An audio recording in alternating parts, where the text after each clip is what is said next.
Again. I'm not doing it again. This is the Radulich and Broadcasting Network Movie Review Club. I'm Robert Winfree. That's Mark Radulich, and you just kind of stumbled into, I guess, an impromptu production meeting about when I cut off the intro music. It's not a Radulich and Broadcasting podcast without a production meeting played for you live for your enjoyment. That's true. Normally we wait till the end of the show, but this time we're getting it out of the way early. I'm sure we'll do it again, trust me. Oh, yeah. All right. On the menu tonight, guys, I'm going to warn you beforehand. Mark and I are going to disagree a little bit on this one. And those usually make for our more entertaining episodes because when we just agree, it's just like, well, what are we complaining about? You know, there's no dynamism to the interaction. It's just, yes, you're right. Here's how I think you're right. Yes, I think you're right about that. Ah, jolly good. Shake hands, off we go. When we disagree, we can kind of get into points from time to time, and we're going to have a few of those tonight. Not a whole lot, a few, though. Next week, if you're, I'll give you all a preview right now. I haven't seen Deadpool yet, but I am more than prepared to be the only guy saying that movie is terrible. I'm also equally prepared to be wrong about it. But from what I've seen, I'm not hopeful. But tonight, instead of leaving aside Ryan Reynolds and what I'm sure is a very, very computer-enhanced full frontal nudity shot of him from that movie, it's there, folks. Believe, and I've seen other people who've reviewed it have mentioned it. Trust me, it's there. Tonight we are reviewing Pride and Prejudice and Zombies. Woo! I'll tell you right now, even the zombie apocalypse struggles to make Jane Austen palatable. I read, that was when I was in high school. Took all the advanced English classes. I love reading, writing, art, discussion, things of that nature. So that was some of the advanced classes I took. I had to read Pride and Prejudice. Man, there's a scene in the movie You've Got Mail, Tom Hanks, Meg Ryan, where they're corresponding anonymously over the internet. She encourages him to read Pride and Prejudice because it's one of her favorites. She rereads it every year. And there's just this shot of her voiceover saying that she thinks he's going to love it. A slow pan down to him sitting at the kitchen table with this confused, befuddled expression on his face. He turns a page in the book, reaches for a mini bottle of vodka, takes a hit, and resumes reading. And I can completely and utterly sympathize. It is, and I know people who enjoy it, and I understand that it's well written. I mean, intellectually, I get it. Personally, it's just, no. But there's a, trend lately to mash zombies together with anything and see what comes out. And there's a fundamental miscue here that I need to talk about as far as, the zombie revival. That's enjoy the play on words there. That I'll get to in a minute or two. Mark, I'm curious. You're the one who kind of sets the schedule around here. You and I can, we each get a couple of tap outs each year where you're just like, nope, sorry, I can't do it or I won't do it. Find somebody else. And we have guests that are more than happy to rotate in and talk with us about things if one of us needs time off or just, in my case, would rather smash my head into the wall than watch the second Turtles movie. But what inspired you to put Pride and Prejudice and Zombies on the list? Well, it was slated by the studio to be one of the big releases of the year. As a matter of fact, and we'll talk about this towards the end of the show, it was set to earn 10 to 12 million this weekend. It didn't. But the other thing about it was in coming up with the schedule, I obviously wanted to expand into expand past just comic book movies, Because if we were only doing comic book movies, we wouldn't be doing that many a year. I mean, there's certainly a few, obviously, that come out, but in terms of what big hits are coming out, we also have novelizations of movies, and Pride, Prejudice, and Zombies was a bestseller. The actual book did well. So I thought, well, at the time I wasn't even, when I put the schedule together, I wasn't aware Hail Caesar was a Coen Brothers movie. I just wasn't paying that close enough attention to it. And then, as people who follow us might remember, there was the possibility of us doing the Coen Brothers movie instead, since that seemed to be the bigger release this weekend, and my wife and I couldn't get a babysitter. So, back to Pride and Prejudice and Zombies we went. But the short answer is novelization of a bestseller, and the studio slated this to be one of its bigger releases of the year. It won't be. It's bombing, but best intentions and all of that. All right, fair enough. Okay. It's weird whenever I have to do a plot synopsis of an adapted story that is a well-known property.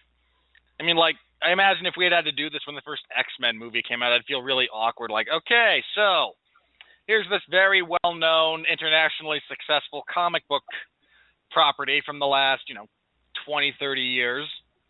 And now I have to sum it up. And it almost feels redundant to therefore, do the synopsis for something like Pride and Prejudice.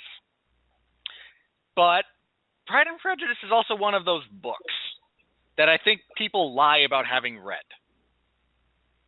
Much like, War and Peace, Moby Dick, things like that. Yeah. Wait, did you say The Art of War? I did. I have read The Art of War. Yes, but other people say they have them and they didn't. That's true. What was the other one? There's one other really kind of big one that people lie about having read. It escapes me at the moment. Oh, gosh. Treasure Island, Black Beauty, Alice in Wonderland. Alice in Wonderland is the one people really lie about. I've actually read both Treasure Island and Black Beauty. Have you really? Long time ago, when I was a kid. I owned those books when I was a kid. Does that count? I still own them. Steve? Yeah, Black Beauty is not... there was actually a pretty decent adaptation of it in the mid-'90s, early to mid-'90s, that actually was relatively faithful to the source material, but... I've read that one. Treasure Island, that's why I get so mad at every kid's adaptation of that story. They throw away character development and some of the stakes that Robert Louis Stevenson puts into it in favor of, hey, let's appeal to 3-year-olds and their parents. And it bugs me, but that aside. Real briefly, the plot for this goes as follows. No one's quite sure where or what started the zombie apocalypse, the zombie plague. There's an opening narration that mentions specifically it coming back from the colonies. That would, in this case, most likely be America and the Caribbean. Okay. Can I make a suggestion here? Sure. Give us a synopsis of Pride and Prejudice, and then at the end say, and this movie adds zombies to that. To that. All right. Well, Pride and Prejudice predominantly it deals with the character of Elizabeth Bennet and her quest to find a husband. She has a bunch of sisters. It's very detailed about the goings-on of people and their silliness. It's a really odd story. She meets Mr. Darcy very early, and the two of them constantly wind up butting heads because, and this is how we get the title of the book, folks, Darcy is supremely arrogant, and Elizabeth, consequently, can't take anything he says seriously or at face value or misinterprets. A series of near misses. She nearly marries this guy Wickham. A couple of her sisters get married. She and Darcy eventually get together at the end of the story. Now, in this instance, they add zombies, so there's a few zombie issues. They have changed Flintlock muzzle-loading rifles into something that is capable of actually exploding the human head, which was not technology they had at the time. England is besieged by zombies. Wickham is actually a zombie trying to lead all other zombies. Hence, it's implied that he's trying to be the Antichrist. And that's about it. Again, the stakes for the Darcy and Wickham vying for Bennet's hand is altered from two guys who are kind of douchebags and a woman who is as concerned with finances as she is with love, to one guy who's a douchebag and another guy who's a douchebag and wants to wipe out humanity. Yep, that's about right. It's a period piece that takes its period very seriously concerning the welfare of women and how that reconciles with true love and the threat of a zombie apocalypse. And I say that without the least bit of irony. That's the movie, folks. You have ostensibly a group of young gals who are very much concerned with what will happen when their father dies, who will take care of them, and you know, in this period, the object here is to marry a man with some degree of wealth. And you know, do you just marry for money, or is there room for love in any of this? And you have characters with some philosophies where that is concerned. And oh, by the way, occasionally a zombie tries to eat your brain. So that's the world they're living in, and that's something that they have to deal with. It shapes the way the women are educated. It shapes some of the way they view the world, and it's one. And while you basically have two plots going on, you have the threat of the zombies further embroiling the non-zombies in conflict, and you have, you know, the ongoings of the Regency era women. And I'll tell you, we'll just get into it now. I really liked it. I didn't think I was going to like this movie all that much. I was very much afraid that this was going to be splatterhouse and gory, and that it was going to be sort of, you know, the zombie movie nonsense that I don't like, that everyone else seems to. I know everyone's huge fans of The Evil Dead and The Walking Dead and Day of the Dead and Night of the Living Dead and Return of the Living Dead, Diary of the Dead, 28 days later, 28 weeks later. And I'm just not a huge fan of zombie movies. I can tolerate them in small doses, but overall, I don't see any, and I don't get any enjoyment out of gross-looking people eating other people. So thankfully, that aspect of the movie is minimized in a way where it isn't too gross and it doesn't overwhelm the movie. I like the fact that at the end of the day, this was still a movie about people making choices and dealing with things and having relationships and having those relationships tested, and that the zombie part of it is in fact just part of it. That it, you know, there wasn't a sense of irony, that although it was sort of a silly mashup idea that turns the original plot of the book on its head, it still was about those people living in that world trying to figure things out for themselves, which I liked a lot. And I liked it more than I thought I was going to. And let me summarize by saying the zombie parts of it were ghoulish enough to remind you that there are zombies in this thing, but not so gross that I had to avert my eyes. I mean, I only averted my eyes twice, and that's because I knew the scare was coming. I knew the scare was coming, and I didn't want to look. One was the very beginning where he goes upstairs, the woman goes upstairs and sees the girl, and the girl looks up and blah, gross. That I didn't feel like looking at. And then there was something else where I'm like, oh, I know where this is going. And I was like, okay, I don't need to look at that. But for the rest of it was absolutely tolerable. You have a very weak stomach when it comes to on-screen gore. I really do. I don't like it. All right, fair enough. I'm honestly, I'm a little surprised at that. I thought, and this is weird because I understand the perspective of let's not turn everything into violent, gory bloodbaths. Not everything has to be that way. Not even every zombie movie has to be that way. Some of the better zombie movies actually, like you said, kind of minimize the graphic violence, or at least, mask it in some way. And my issue here is that as a fan of zombie movies, and I'm a bit of a gore hound, just as a disclaimer, I found just kind of the lack of what you're supposed to get from a zombie movie like that. And again, I see the point about let's not overdo it. Personally, I just think that it kind of renders the zombies a tad impotent. Really? I don't know. I think you and I are just looking at this from two different points of view. I got what I thought the movie should have been. And I think what I'm hearing you say is you thought the movie should have been something and it missed the mark, which is why I think we're landing on two different sides of this. Let me say this. It got a lot closer to it than I thought it would. I had zero hope of this movie being any good when I went in to see it. And it's a lot better than I expected. I think part of the problem it runs into is that it falls too far between the two camps that it's trying to please.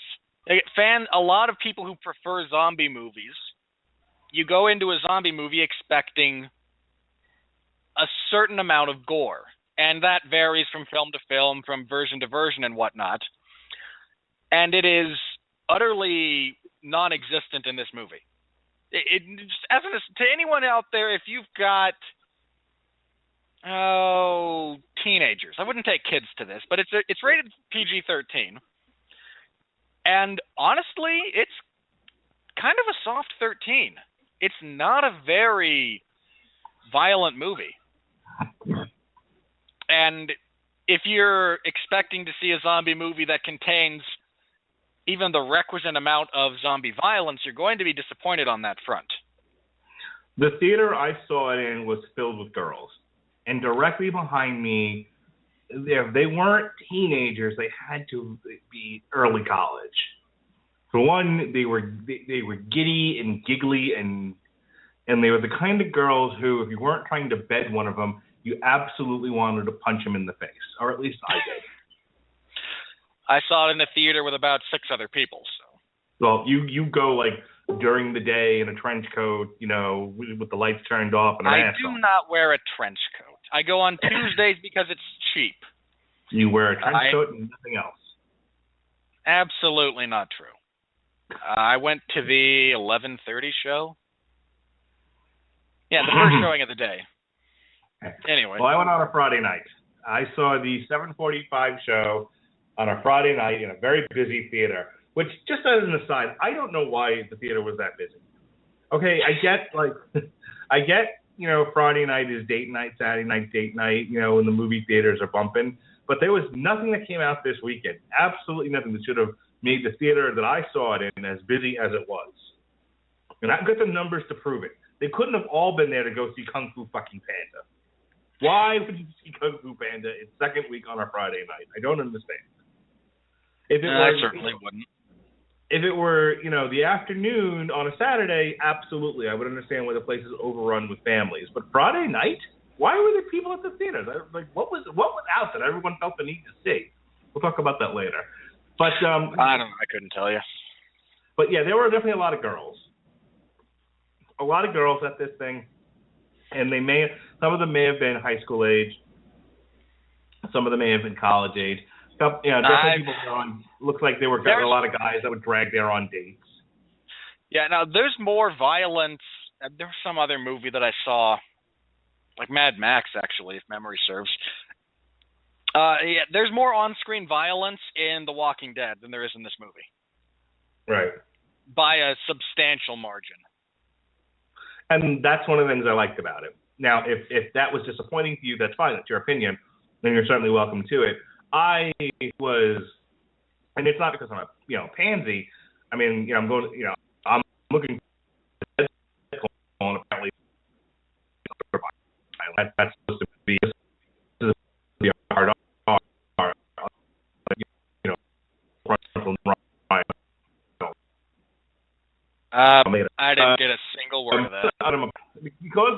doesn't bombard me with gore, I could actually focus on other things like the acting, the setting, the relationships between characters, certain line deliveries. I was really I was able to enjoy the movie more because it took the silly thing that it was mashing it up with and said it plays a role, but it doesn't have to overwhelm the entire feature. I suppose my point is I feel you can have that be absolutely the case and still deliver baseline level of violence that's supposed to go along with a zombie movie. And I'll say this, a better filmmaker could have.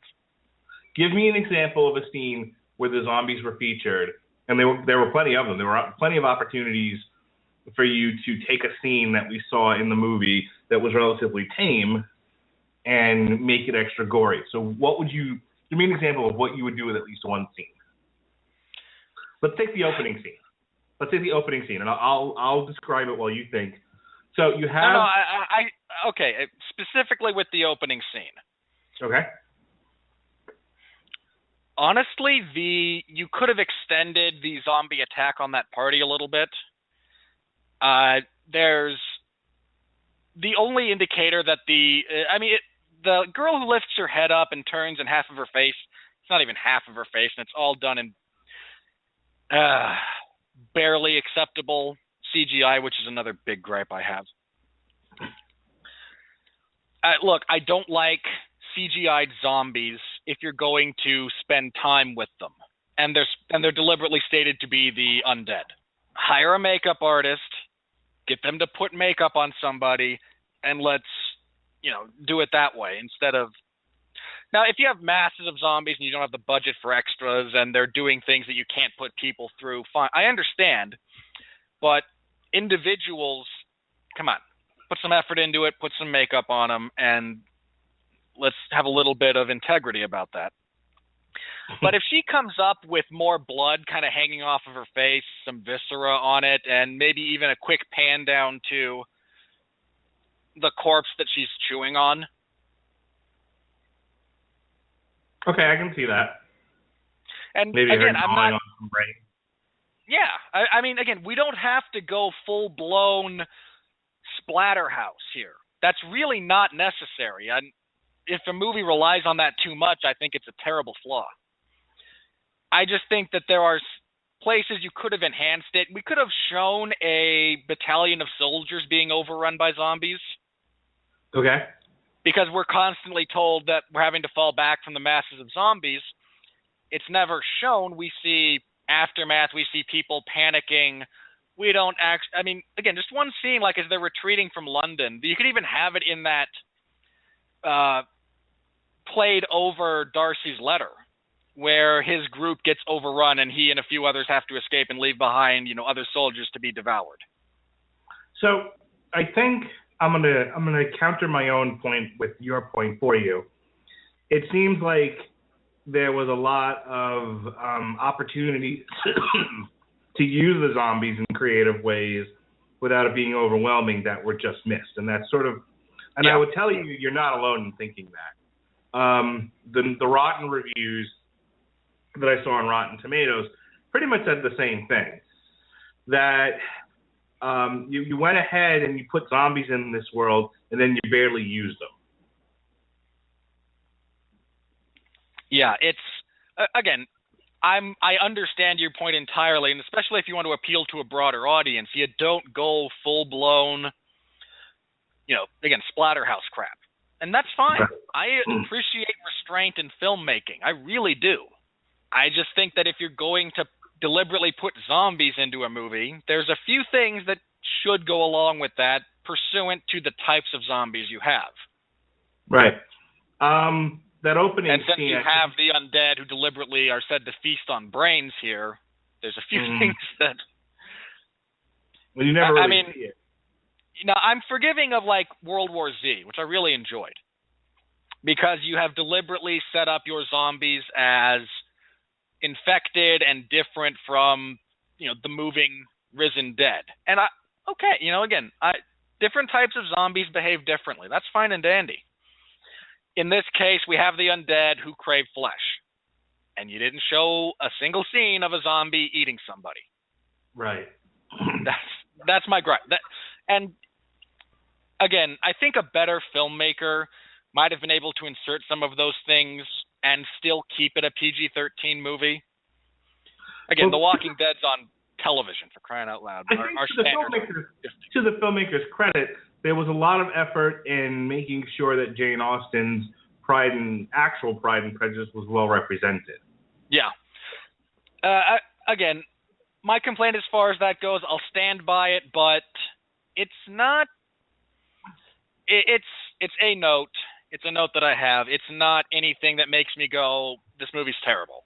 I'm not a big fan of the movie, but there are things about it that are very well done, and a missed opportunity here and there is better than a flat-out glaring error, by and large. I want to get into the performances of the individual actors, and I know you had some issues with some of the costume designs and set pieces. Do I? But I want to talk about this one thing, and maybe you can sort of fill in the blank for me, but I feel like they introduced a mystery very early on, and then it was never followed up on. And that one of the balls, Elizabeth, Lily James' character, runs into a zombie, and the zombie doesn't attack her, says, I have to tell you something, and then Darcy shoots it. And then they never really talk about what it was she was trying to tell the woman. She addresses it at the time. She's like, hey, she was going to tell me something, and then you shot her, and I don't know what it was she was trying to tell me. And then, Darcy dismisses her. But, Darcy was already dismissive of her because she was a plain-looking woman and, and not very handsome and all this other crap that he says about her. So it kind of gets shoehorned into all of that. And then they never really go back and address that, because what ends up happening is the movie takes this turn where you find out that zombies who are, this is like Twilight now, zombies who are feeding on animals have not lost their humanity as such, and they're zombies sort of living as a culture, still able to think, still able to communicate with one another, and they are eating pig's brains as a sacrament, and they are maintaining their humanity that way. And then so you have the character of, what was it? Wickham. Wickham. You have the character of Wickham, who is trying to propose, a peace with the zombies because they can be reasoned with, et cetera, et cetera. But I don't know if that goes to what this woman was trying to tell Elizabeth early on in the movie. I don't know if they're one and the same. And I really thought it was sort of sloppy. They're one and the same. I agree with you that it's no, it isn't. It really isn't.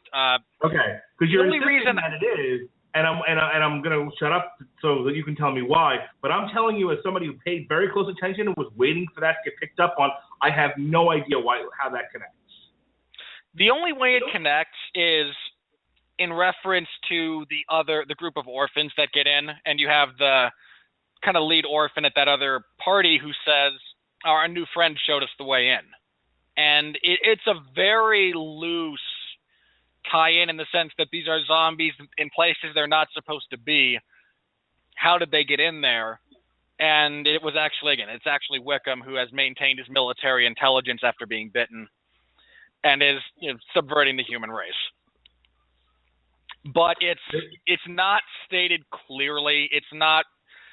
They don't do a very good job of tying those two things together.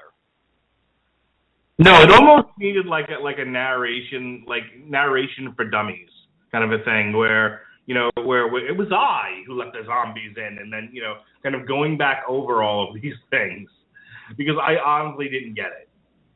No, it needed something like that. I mean, as soon as you realize that Wickham's actually, it's painfully obvious early on to those of us who watch a lot of movies like this. It's really obvious that it's Wickham. But as soon as that's revealed, it's just kind of assumed that he's responsible for all of it, and it really did need something to go along with it. I mean, even if during his fight with Darcy, he's just like, I've been sneaking zombies into places you've been for ever since that ball, ever since I got Mrs. Featherstone into that ball where you first met Elizabeth in an effort to undermine you, to kill you, whatever. I mean, just it needed something to go along with it because, again, you either think there's a larger point there that there isn't, or you just wind up kind of making the assumption that, well, it just falls in with everything else that Wickham did because, hey, he's the bad guy. That's really the only thing I didn't like about the movie, to be honest with you. I know you had some more gripes, so I'm going to back off and let you sort of go through some of your nitpicking. But that was my only major problem with it. The rest of it, I thought Lily James did fine as Elizabeth. I thought she really carries the movie on her shoulders, and I think she does a really good job of it. My only complaint about her entire performance is she does one line reading that I absolutely hated, and was like, if this whole movie is like this, I'm going to be like a monkey and start throwing shit at the screen. Which one? It's very early on. It's when you first meet the characters, as a matter of fact, and she said something along the lines of, I don't know where I would be, or I would never give up my Shaolin training. Yeah. Was the fucking director asleep? How could that have been an okay line reading? That needed to be, they needed to go back, and she needed to read that differently. The line itself is fine. It needed to be slowed down and be less pompous. I mean, it's just terrible. And it's a small nitpick because the rest of her performance is fine. But I heard her do that, and I'm like, oh, God, I hope the whole fucking movie's not like this. And thankfully it wasn't. Everybody else, does their readings pretty straight. And I accept the world that we're living in where, these girls are sent far and wide to learn to defend themselves.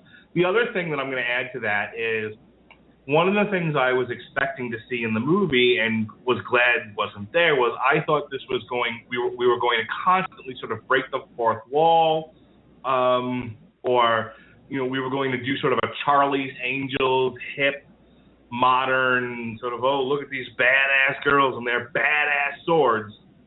And thankfully they do one scene that's sort of like that the very first time the girls fight the zombies, and then they stop doing it. And then, anytime that they fight zombies, it looks like it keeps in consistency with the rest of how the movie looks instead of being this sort of, stylized zombie killer violence thing that really felt out of place in the movie.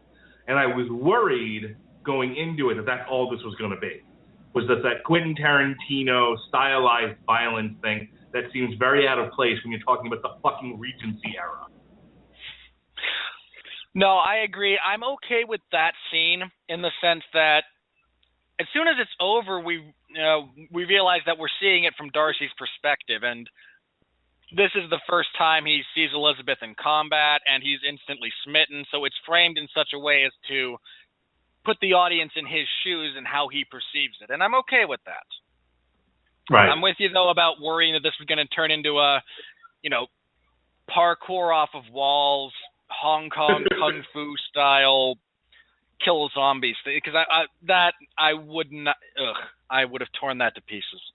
I absolutely would have.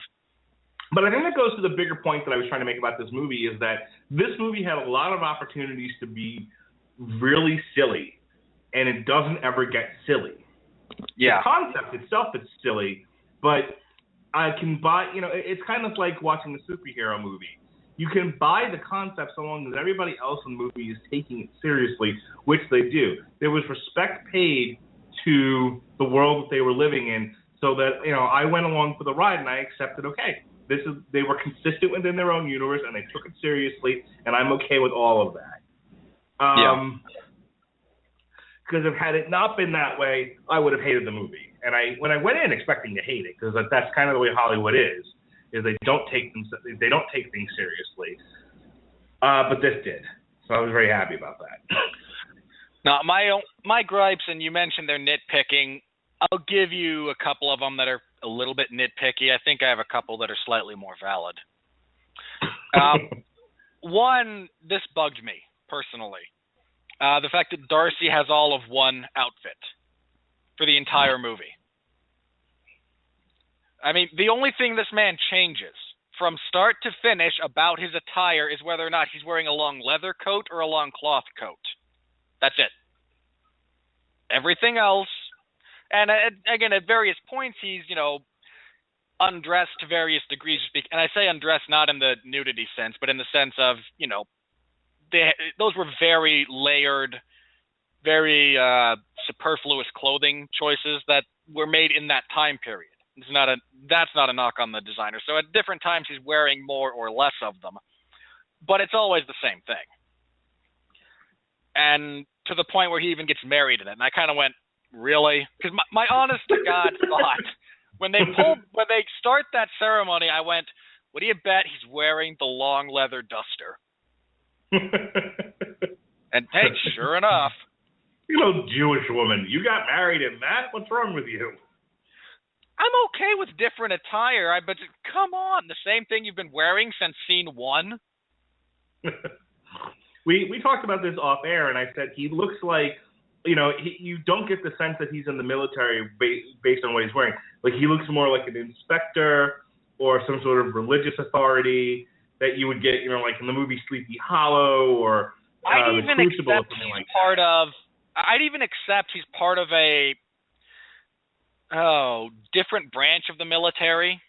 Because if you watch a lot of, movies about Nazi Germany, the Gestapo, which is a peacekeeping organization, dresses differently from the SS, which is a different branch of the military from the infantry, so on and so forth. And that's true. I mean, again, everyone has different uniforms, but it is explicitly stated that A, he's a colonel in the military, and B, he's regular army, and just apparently has no use for the traditional military uniform, and I guess no one cares.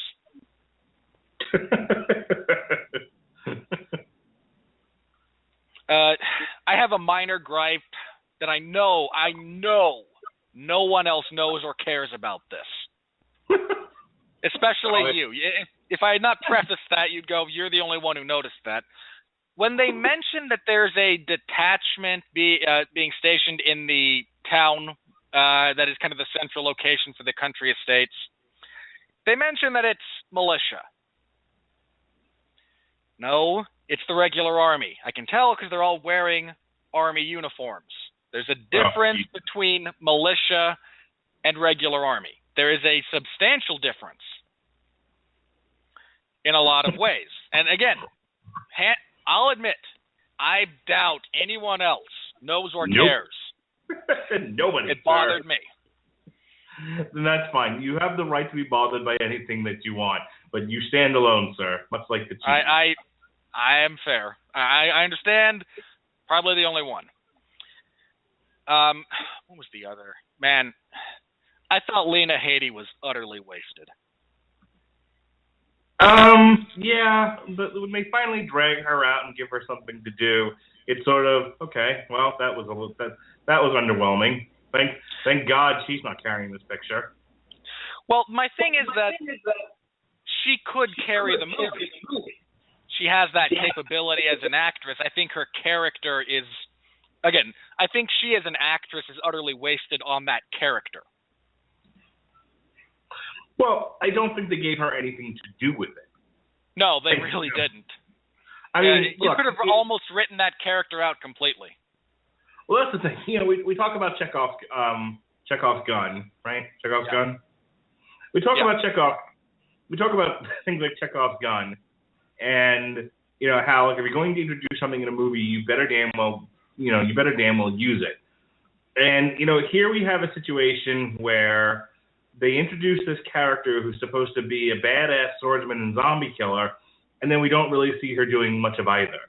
She essentially exists to bully Elizabeth, which then why did you make her a badass zombie killer? She could have just as easily been in that same role and just been a hoity duchess. And her role would have been more effective than what she ends up doing. Yeah, I was dying for just one action sequence where she gets to cut loose on a horde of zombies.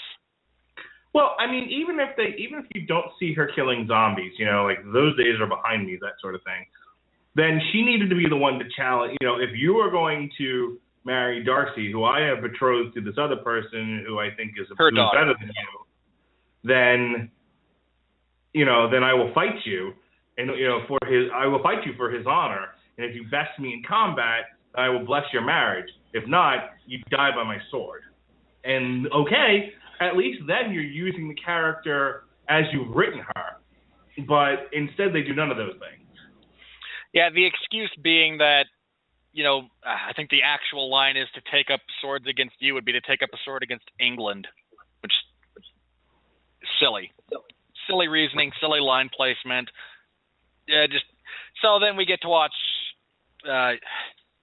Elizabeth, beat up some 6'4", 300-pound guy, which is fine too.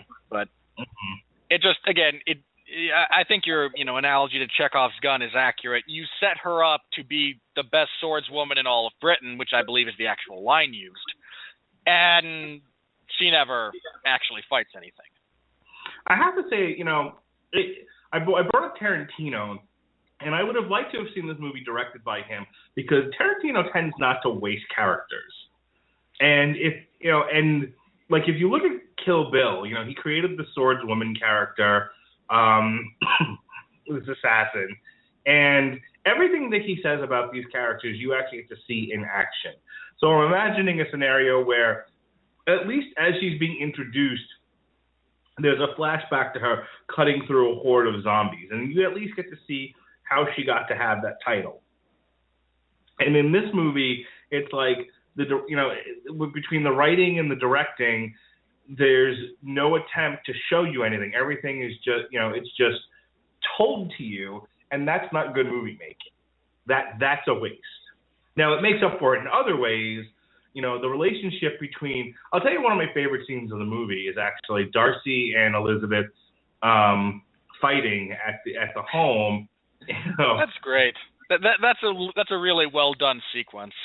Yeah, I mean, it's utilizing the characters as they're written. It's creating, they're able to have this argument, but also, it's a fun fist fight scene. It tells you a lot about the characters and everything else, and I love the way it ends. With him she gets him good physically, but even better emotionally. He goes, "I am wounded," sort of double meaning there, and then he says, and then he sort of awkwardly leaves. And it's I believe his final line is, you've wounded me and said quite enough at this point. Right, and it's great. It's one of the best scenes of the whole movie, and so. While they wasted Lena Headey, they thrusted a lot of this movie and a lot of what saved the movie on Lily James, and she does a great job. She and the guy who plays Darcy, Sam Riley, do a really good job of carrying this movie, being able to somehow balance a traditional kind of very serious Jane Austen adaptation with throwing zombies into it.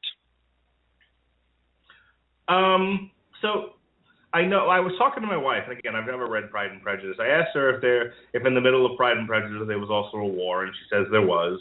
I said, okay, well they do a war here too, but it's a war with the zombies, which then leads to the question: what did you think of the final fight sequences?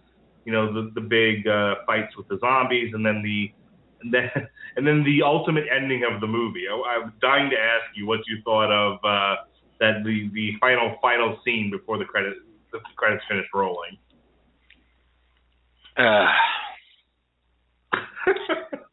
Again, first of all, I'm not a big fan of doing your zombies via CGI.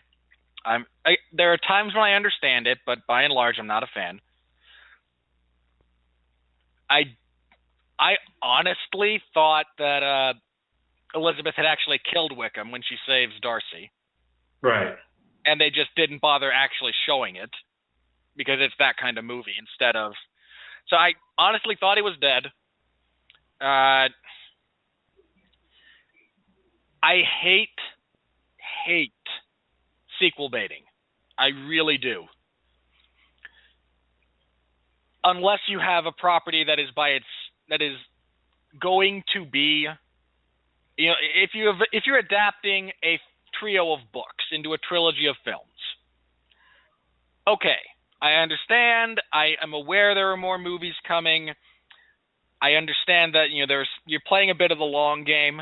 As long as your movie is in and of itself well done and well contained, I'm gonna be okay with a few things that have to be discussed or wrapped up in the next book or in the next movie. I'm okay with it like that. I really think it's lazy and stupid to do that with a property that you have where there are questions. I complained up and down about this when it came to Pan last year. I thought half that movie was just, well, we'll get it in the sequel. We don't have to write it correctly now. And hey, guess how well that turned out for you? There were things touched on in this movie that, again, I think it's like, well, we'll get it in the sequel. Well, a couple of problems here. One, there's not a sequel in novel form. You're going to be firing blind there. Two, you don't need it. Go ahead. You're supposed to tell a self-contained story, so what are supposed to be, little hints about the four horsemen of the apocalypse having joined the earth, and the Antichrist is going to lead them, and we're losing the war. And I get that you maybe don't want to actually solve the problem with the zombie plague in this movie. I understand. We're not going to have them go on a grand quest to unravel the cause of zombification. Okay, that's fine. Don't tell that story. That's fine and dandy. Again, all that stuff, it just screamed of sequel bait. We're not going to explain it here, but boy, if we make enough money and we can get a greenlit sequel, then we'll touch on it. No. Either get that already down and get it, in contract form that you're going to make more, or just write a really good self-contained story that doesn't have, oh, wait, was she actually seeing the Horsemen of the Apocalypse? Are they actually going to be here? No. You have just created holes in your narrative that are only going to annoy the audience. Yeah, it doesn't. I mean, I feel like it closes a lot of the loops on the Pride and Prejudice stuff, obviously, with Elizabeth and Darcy getting married and her sister marrying his friend and all of that. But it leaves the zombie stuff wide open with no satisfying ending. It just, when it was all over, I didn't know. I really wasn't even aware. I think they blew up the bridge. That was the big thing. They blew up the bridge so the zombies couldn't get across. And because then there's so much focus on did Darcy live through that or not, you don't really have enough time to wonder, well, what did this do to your world exactly? And I'm sitting here thinking, I was looking at the bigger picture of this. If the zombies have taken control of most of England and they're blowing up bridges so that nothing can get inside, eventually they're going to go through all their resources. And the thing what happens there is you have, trying to remember how they set it up. You have imagine like a donut, and the whole of the donut is London. Then all of what would be the dough, is what they refer to as the in-between, and then the outer rim of the donut is a giant wall to keep the zombies out. What they wind up doing at the end is locking off London, which has fallen, so that now people are almost entirely living in the in-between area. If I'm reading that, if I have understood what was presented to me on film correctly. Well, I think the very nature that we're both struggling with this, that it wasn't really presented very well. Yeah, a couple of more, shots where they're just talking about, the greater geography of the war. Here's where the lines are, because it's not presented in a very clear manner, even though they actually put a map on screen. They don't give everything proper context. I go back to my initial thing. I think the director was very, very good at paying homage and getting right the Pride and Prejudice elements of this. And then the zombies were kind of an afterthought in every possible way, in the way that they looked, in how they informed the plot, in how their part of the plot was resolved. One quick thing about it was, so they show the marriage, and they're getting married at the same time, and then of course they turn around, and lo and behold, Wickham is leading an army charge of zombies straight at them. And I thought it was funny. Everyone kind of laughed at that. They're like, "Oh, here it goes," and then of course, fade to black. The only thing I wished was that as they were charging them, all you basically see is Darcy's sort of oh shit face. I would have liked to have seen Darcy and Elizabeth and kind of one final pull out their swords and go, yeah. I didn't mean an Aragorn, let's go kill some orc. But some degree of them facing the horde of zombies would have been nice. That it just sort of for a movie that doesn't really lend itself to the horror genre very well, it was very much a horror ending. And I'm like, oh, fuck, I just thought it was sort of a cheap way to end it. It is. I have a deep and abiding disgust for the lazy way that a lot of horror movies end with, oh, you killed the monster, but oh boy, there sure are 40 more outside your house right now. Right. That final scare that makes no sense. Yeah, I think it's lazy. I think there's this weird notion that a horror movie has to end on a downer note, or it has to be excessively bleak. That's fine if you have built your movie around that, if that is part of its fabric. It's not okay if you just don't know how to end your story. And that's because that is honestly the most cliched ending in all of horror. It bugs me. It really bugs me because it's cheap and it's lazy. And I absolutely can't stand it when it's cheap and lazy. It's both cheap and gay, sir. Yeah, again, sometimes it works out very well. The Mist, for example, sets it up. My gripe with The Mist is how they got to that point, more so than going with the very bleak ending. I'm okay with that. I'm okay with the twist that, again, makes things bad at the end of a horror movie. I really am. I hate the fact that everybody and their dog who writes a horror story, shoots a horror movie, even loosely, now must end it with a crappy twist that leads to everyone dying. It bothers me to no end. Every time I go see a horror movie, I'm waiting as the movie's wrapping up. I'm like, all right, where is it? Because I know it's coming. I can't tell. Here's the thing about horror movies, and partially I blame people misinterpreting Shyamalan's work.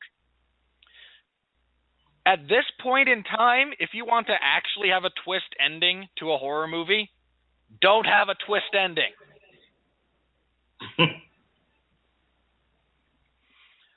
So yeah, again, it struck me as lazy. It struck me as sequel baiting.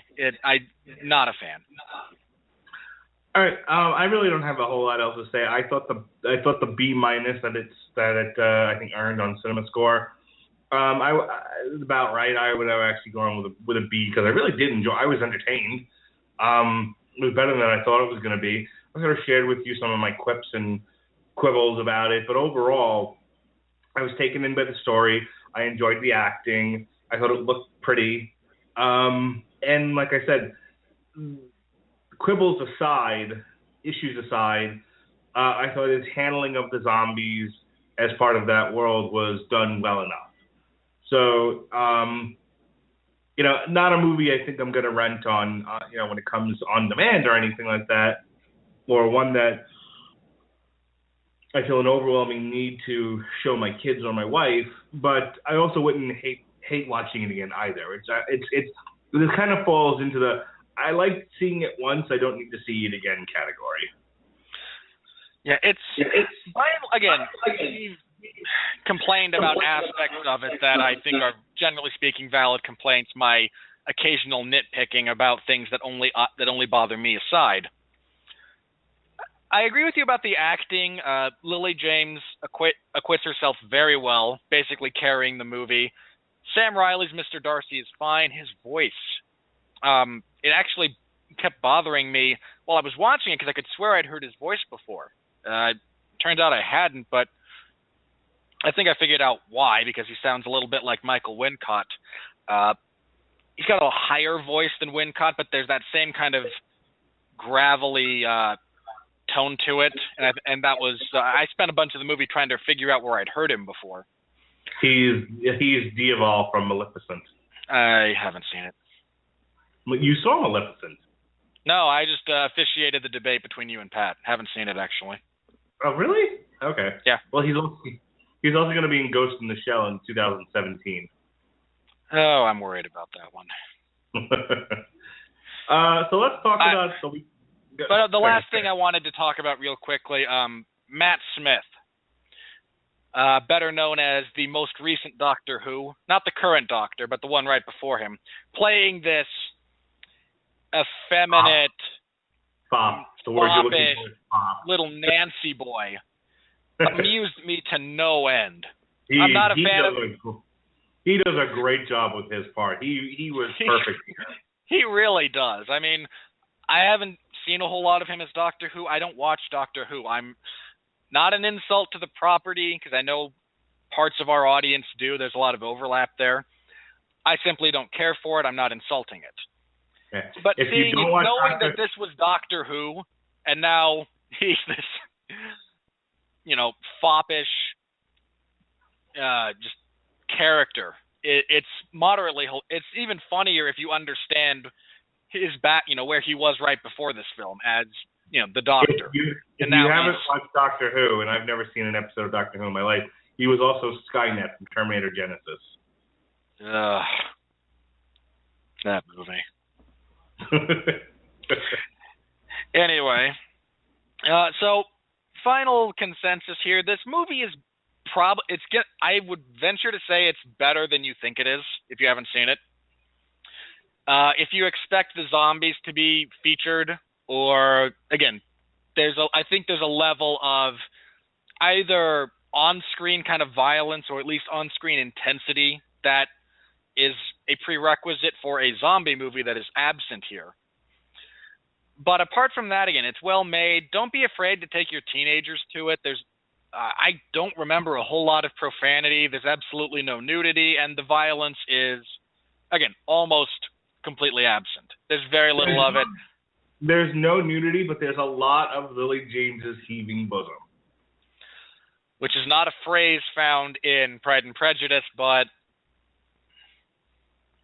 I suppose if you were to adapt it to today, you would probably have to throw a bit of that. If you were to rewrite Pride and Prejudice for the modern era, you would turn it into a cheesy bodice ripper, and the phrase heaving bosoms would be featured at least 17 times over the course of the novel. Because it's 17 times in the movie.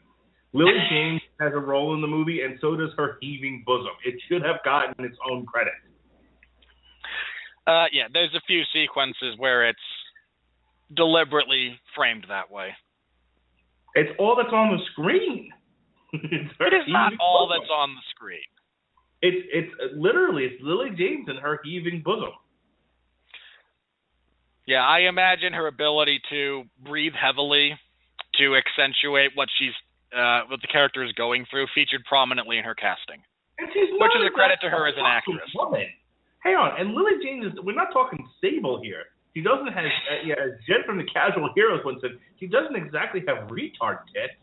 Lily James is an averagely built female with, a decent sized chest, and I don't want to be gross here, but I mean, it's not like she's on screen and it's, here comes Tits McGee. No, that's much more, and I don't mean this as I I hate to frame what I'm about to say this way because she's actually a better actress than that, but that's kind of what Alexandra Daddario has going for her right now is, large breasts. What's the chick she played the foreign girl from American Pie? Don't know, never seen it. How about Denise something or other that used to be with Charlie Richards? Okay, Denise Richards was Hootie McBoob. Okay, she walked on screen and all there was tits and ass. The girl that Michael Bay was obsessed over for the first 3 Transformers films. Megan Fox, Tits McGee. That's all all she is. I think Lily James has a better figure than Megan Fox, but that's just me. Okay, but we're talking about her whole figure here, and I'm saying what I'm trying to point out to people in this review is that there's a lot of focus on Lily James's breasts, okay? And I don't know why there was a lot of focus on the breasts, because the breasts are not that big. It would be one thing if we were talking again about retard tits, but we're not. And if you needed another reason why Mark and I will never run for public office.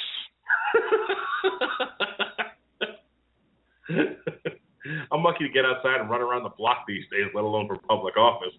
Hey now. All right. Again, don't be. Teenagers can probably enjoy this. It feels like that's the demographic they were trying to hit, more so than Jane Austen fans or clearly, fans of zombie horror. And when I say, that's again, what I said at the top, the problem is they fall way too far between those two camps. They wound up appealing to virtually no one. Because, Mark, how much money did this thing make its opening weekend? $6 million? Oh, boy! My favorite part of this whole process. On a $28 million budget, the box office for the first weekend is $6.1 million. I guessed right. $6.1 million. It came in. It came in 6th actually for the weekend. 6. Jeez. Here, let me read the paragraph here from Box Office Mojo, if you don't mind. Landing in 6th place is the aforementioned Pride, Prejudice, and Zombies, with a paltry $5.2 million and a B- cinema score. Screen Gems doesn't stand to lose much on this one, as it was fully financed by Cross Creek Pictures, but with a budget reported to be around $28 million and a domestic run that may struggle to meet $16 million. This one is going to be hoping for big returns internationally. Right now, where it stands, like I said, $28 million budget. It's done 769,000 foreign markets and 6,260,000 domestic. So yeah, it's currently at about 7 million worldwide as of today.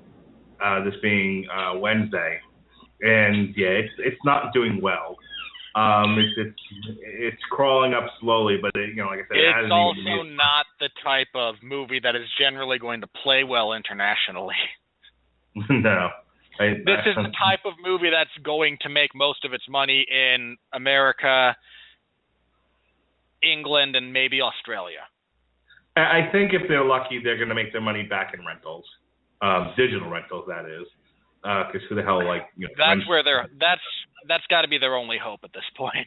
Yeah.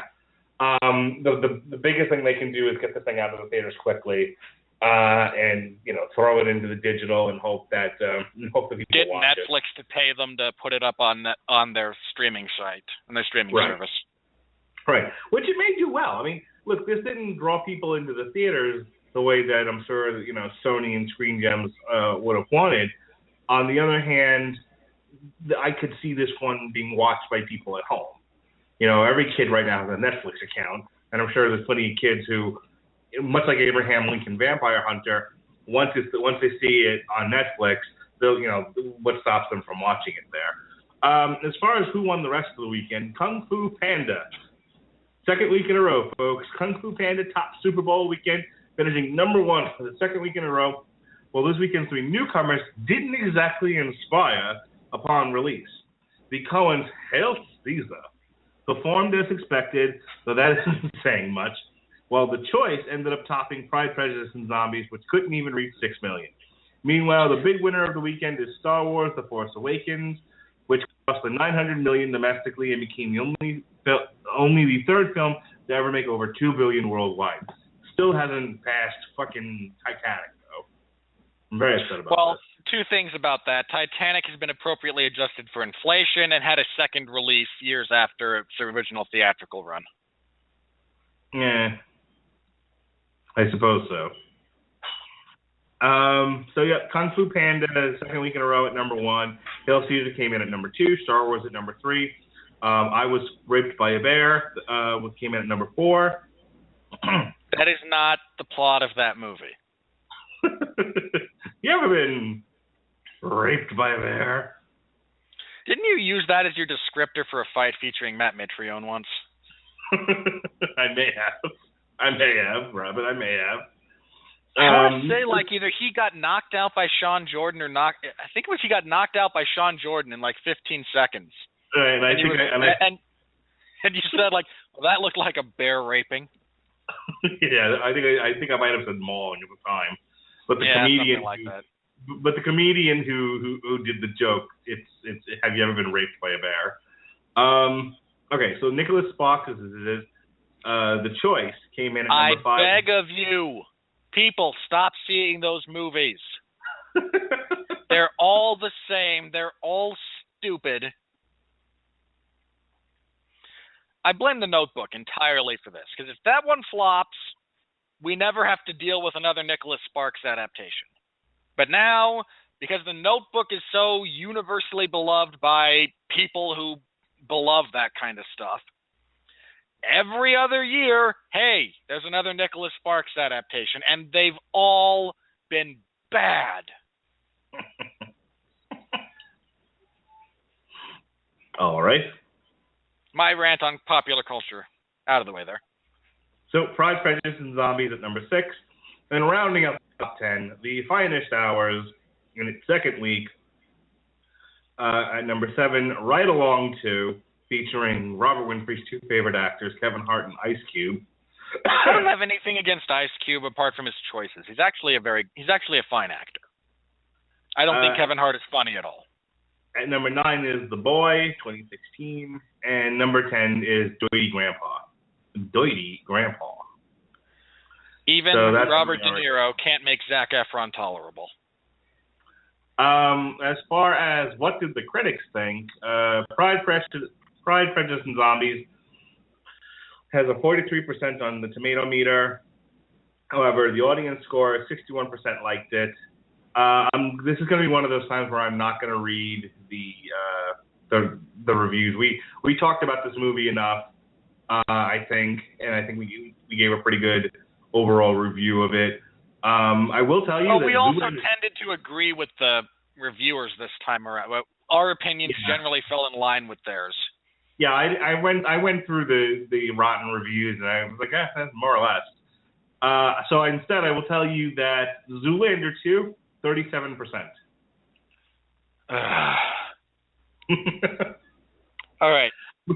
Hang on. I want to share this with you, though. So Pride, Prejudice, and Zombies is at 43%, okay? Yes. It's rotten. The Choice, the Nicholas Sparks movie, 8%. The Zoolander 2, 37%. So it's right in there. Zoolander 2 is not as good as Pride, Prejudice, and Zombies, according to critics. I could have told you that beforehand. But hang on, but it's a hell of a lot better than Nicholas Sparks' The Choice.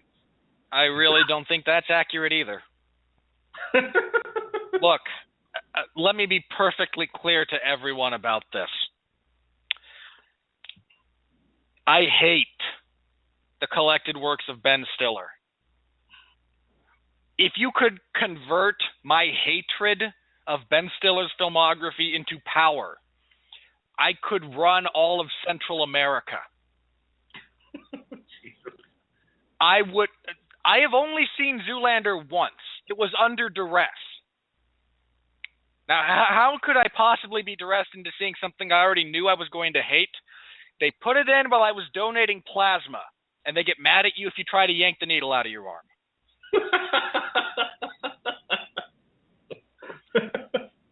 Zoolander, why they waited 15 years to make a sequel that no one really cared about when it was released baffles me. I know it has this cult following, but the reason we're reviewing Deadpool next week is because I would rather slam my hand in a door repeatedly than see Zoolander 2. Give me a choice between paying money to sit through that movie or getting kicked in the balls. I will go ahead and kick me. I just hate it that much.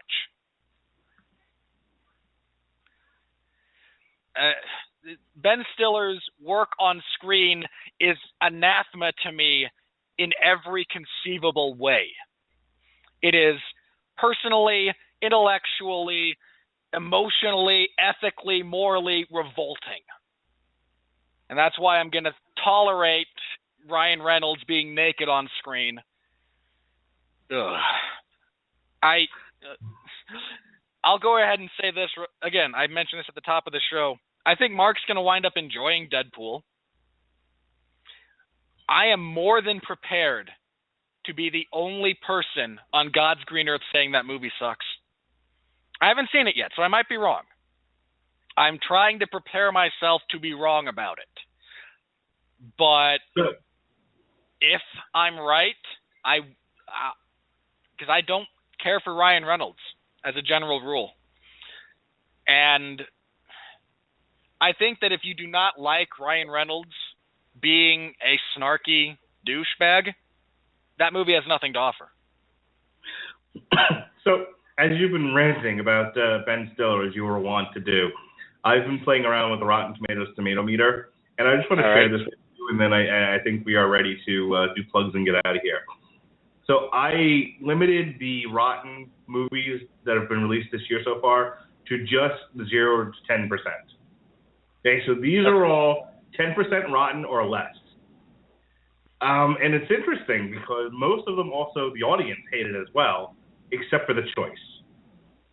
The Choice got a 7. Hey, all of the menopausal, hormonally imbalanced, emotionally susceptible women are going to love it. That's what Nicholas Sparks appeals to, the same way that Michael Bay appeals to hormonally driven teenagers who love watching things go boom. I like how, when I talk about, Lily James's breasts, you make a remark about, he'll never be able to run for office. And here you are making fun of women far and wide, sir. I am not making fun of women far and wide. I am pointing out that if women fall into a specific timeline where they are hormonally imbalanced, and there's any number of reasons that can occur, and I'm not trying to be dismissive or insulting. Misogynistic. That too. Women have more hormonal imbalances than men do, as a general rule, because of their physiology. This is not an insult. This is a simple biological fact. Okay, Mr. Wizard. Let me finish my report. The same way that teenagers are all over the place because their hormones are out of whack. And they're susceptible to, thing go boom. So, moving on from The Choice, we have Dirty Grandpa at 9%, but 51% of the audience liked it. 50 Shades of Black, which is the Wayans brother parody of 50 Shades of Grey, which is 7%. 24% of the audience liked it. Norm of the North. You 24%. Smack yourself. It was the Norm of the North, by the way. We had 7% of the audience we have 7% on Rotten Tomatoes as far as the critical score, and then 24% of the audience actually liked the thing. And then finally, for some odd reason, Point Break is on this list, which got a 9%. I don't think it got its wide release until 2016. Okay. Well, Point Break got 9% critical review, and only 38% of the audience liked it. So you 38%. Shame. There is not a single one of these movies that had a positive in terms of the audience score, except for the choice.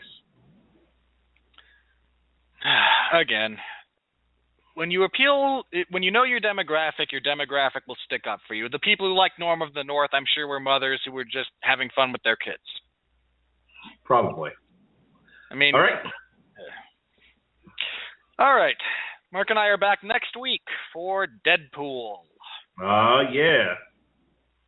Mark, you are aware there's a 20-minute sex scene in this movie, right? Well, I'm taking my wife. I'm sure she'll enjoy it.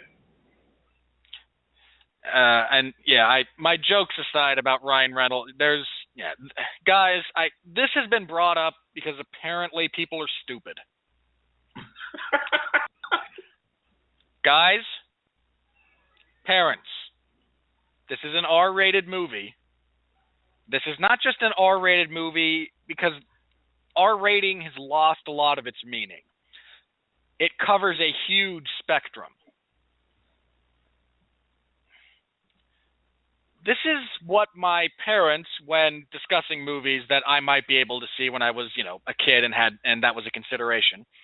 Hang on, before you continue with this, everything Robert's about to say was also said between myself, Ronnie, and Jesse Starcher on one of the latest episodes of Source Material, where we lit into the mother of the kid who petitioned for there to be a PG-13 cut of Deadpool.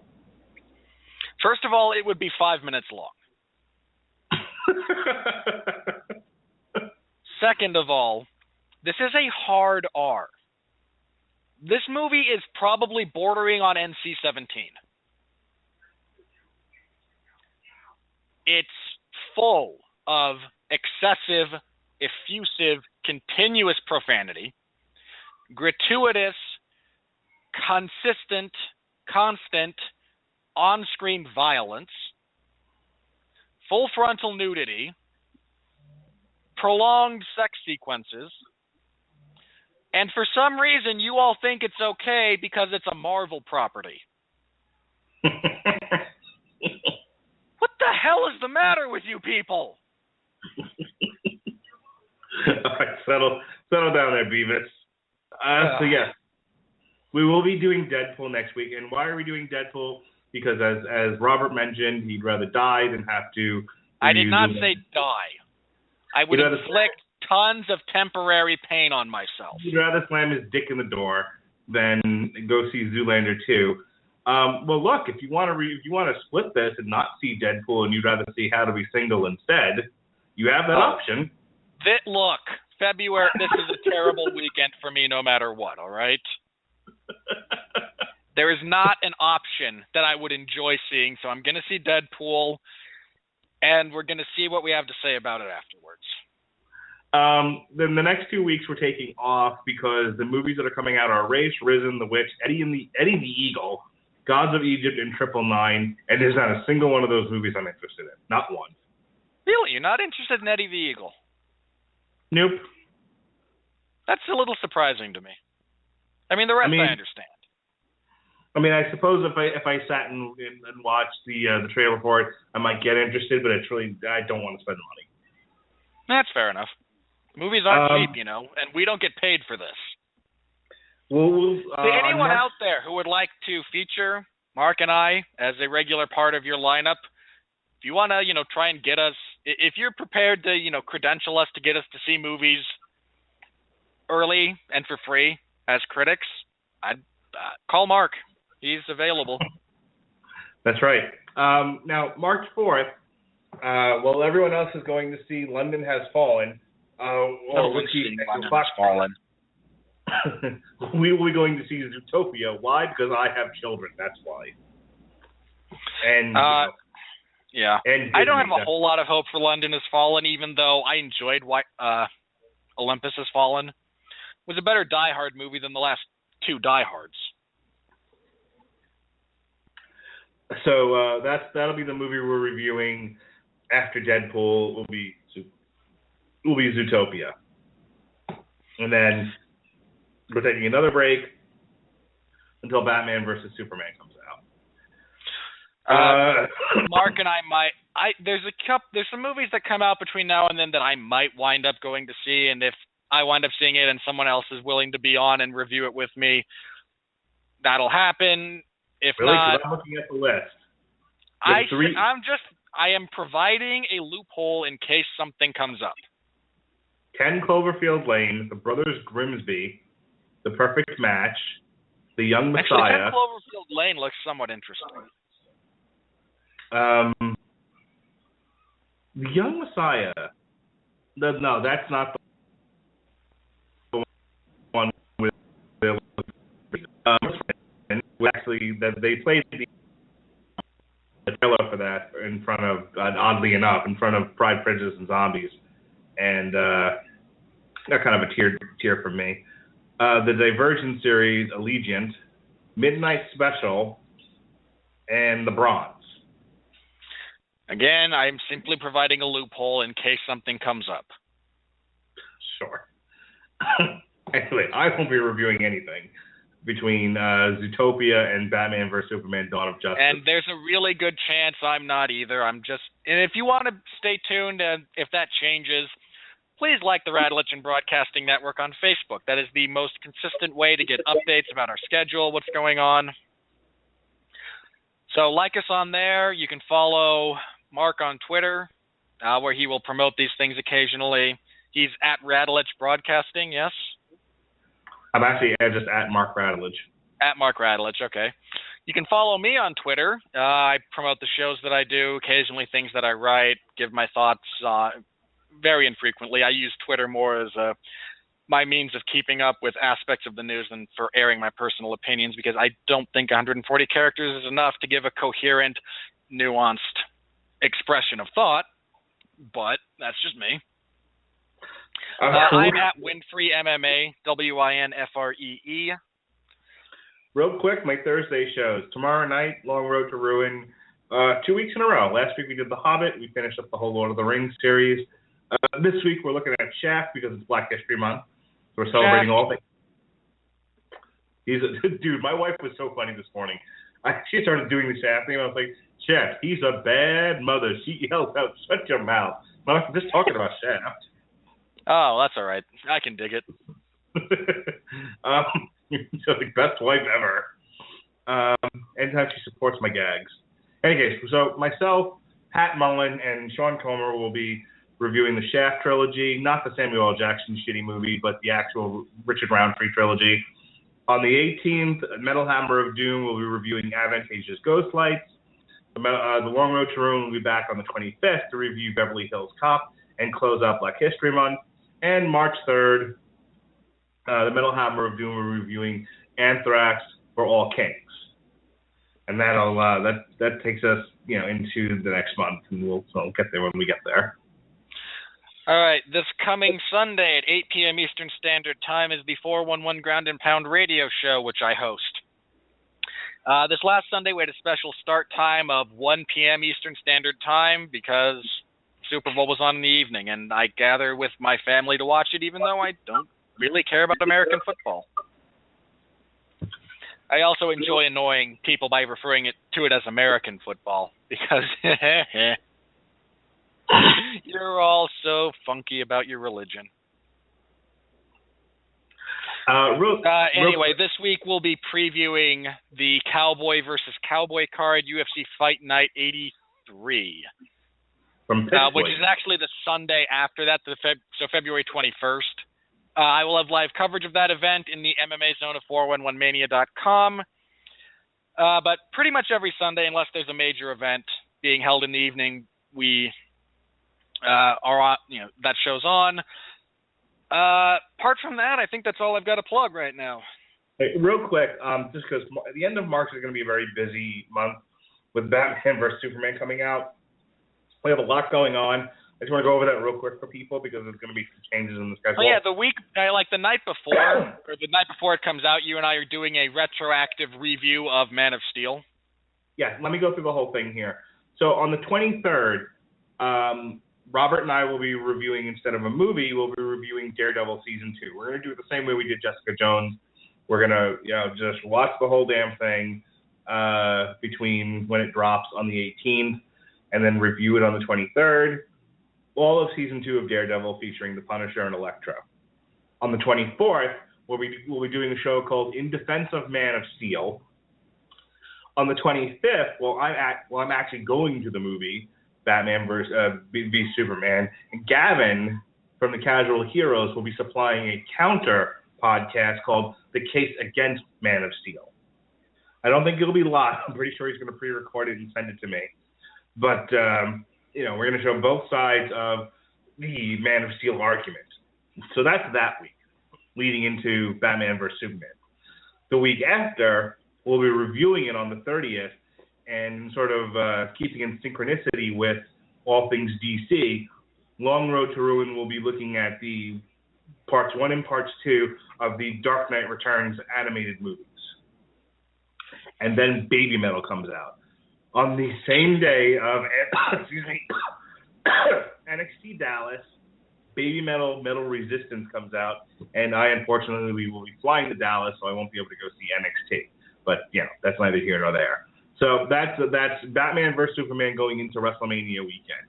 Got a lot of stuff going on. I'm going to keep promoting it and talking about it. Alrighty, that's going to wrap this up here. I look forward to your review of Baby Metal because the first one is still one of the most listened to shows ever on the Radulich and Broadcasting Network. It sure was, Bobby Godfrey. All right. Again, Mark and I are back next week for Deadpool. Until then, everybody, please continue to be well, be safe, and behave on behalf of myself and Mark Radulich. And here's our outro music, because money, I guess.